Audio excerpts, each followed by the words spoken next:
Ons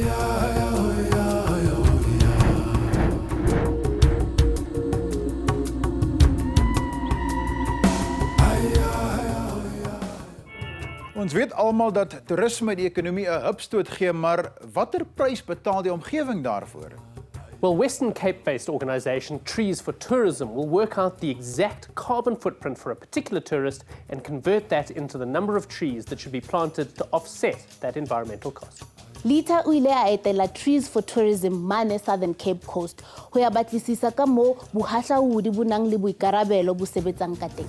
The future is in our hands. We can make a difference. It's up to us. Wêreldwyd bly die verband tussen verantwoordelikheid, koolstofvrystelling en langafstandtoerisme 'n uitdaging. En hoe die Suid-Afrikaanse toerismebedryf dit aanspreek, sal grootliks ons toekomstige volhoubaarheid as bestemming bepaal. Alan, what are your concerns about the sustainability of tourism in South Africa? We are way far short of doing or being in the space that we need to be. We have to make changes if we are to compete in the world, and specifically from a sustainability point of view. Daar word beram dat die omgewingsonkoste van toerisme sowat 15 cents uit elke rand wat gegenereer word beloop. This is related to direct emissions, waste generation, and resource use of each visitor in the country, all avoidable revenue lost. Once upon a time, many years ago, the indigenous forest cover in the Cape was much bigger than it is today. Nou bly daar op baie plekke net hier en daar fragmente daarvan oor, in klowe wat beskerm is teen veldbrande en ekonomies ontoeganklik is. Most of the forests in the Cape were ruthlessly exploited and never replanted.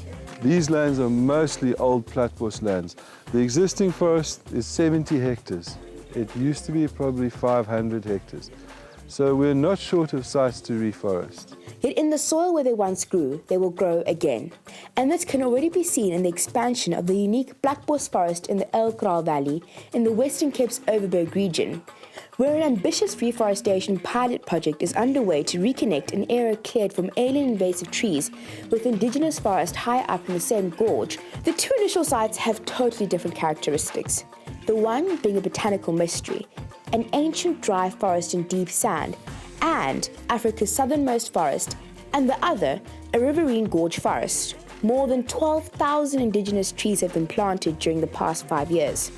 Tourism industry's been particularly reluctant actually to look at the issues of their carbon footprint.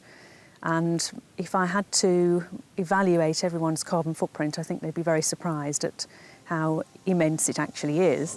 Iemand wat in 'n gemiddelde huishouding woon, genereer omtrent 10 ton koolstofvrystellings per jaar. Indien daardie persoon 70 jaar oud sou word, beteken dit dat hy 350 bome sal moet aanplant om koolstofneutraal te wees. Platypus is 'n ou inheemse woud in die Wes-Kaap. It has been described as a unique South African jewel that enchants and inspires all who come to visit. Since the 1960s, botanists have puzzled over the very existence of Platypus forest. It occurs in deep, sandy, alkaline soil on north-facing, gently undulating terrain. No river course feeds the forest, and the relatively low rainfall of the region is generally not considered enough to support a forest. Despite these uncompromising conditions, aged trees, some estimated to be over 1,000 years old, continue to survive. The Platypus Conservation Trust represents more than 10 years of reforestation experience on different sites and in different forest habitats. It is considered as one of the main authorities when it comes to reforestation expertise with indigenous trees in the Cape. Platypus is iconic in that it's one of the last remaining such patches. And therefore, I think it's imperative to have a reforestation program, to start to push back into the lands that have been disturbed by agriculture. The impact of alien vegetation is not to be underestimated. It is a lethal thing for forest. Many million years ago, two communities of plants split up. The one elected to burn and the other elected not to burn. And with our interventions, the burning community of plants, the fynbos, and the aliens that have joined them, have made it very difficult for forests to persist in this landscape. As we know, Jonathan Rance, 50/50 presenter and patron for the Freewheeling Festival in Stanford, passed away a few months ago, and 111 trees have been planted in his honor here at Platypus Forest. It's a great way to leave a lasting legacy for him. Tourists themselves have actually changed in the way they make decisions about where they take their holidays. They're making more ethical choices, looking at the environmental impact and the impact on host communities. South Africa is still the only country in the world to have a fair trade label for tourism. Ons moet 'n bewuste besluit neem om ons omgewing te bewaar en alle aspekte van ons omgewingsvoetspoor in ag neem, sodat ons 'n pragtige Suid-Afrika kan hê vir geslagte lank. Because it's up to us.